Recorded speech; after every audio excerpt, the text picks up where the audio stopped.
దేశ రాజధాని ఢిల్లీలో తీవ్ర ఉద్రిక్త పరిస్థితులు ఏర్పడ్డాయి. 2020 తరహాలో మరోసారి దీర్ఘకాలిక రైతు ఉద్యమానికి రైతు సంఘాలు పిలుపునిచ్చాయి. ఢిల్లీ ముట్టడికి రైతు సంఘాల పిలుపు నేపథ్యంలో ఢిల్లీలో 144 సెక్షన్ విధించారు. ఈ నేపథ్యంలో పంజాబ్, హర్యానా సరిహద్దుల్లో ఉద్రిక్తత ఏర్పడింది. రైతులను అడ్డుకునేందుకు పోలీసులు చేసిన ప్రయత్నం ఘర్షణకు దారితీసింది.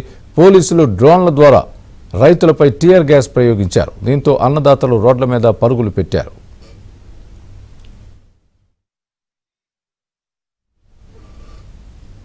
పంజాబ్, హర్యానా సరిహద్దు శంభు వద్ద రైతులను పోలీసులు అడ్డుకున్నారు.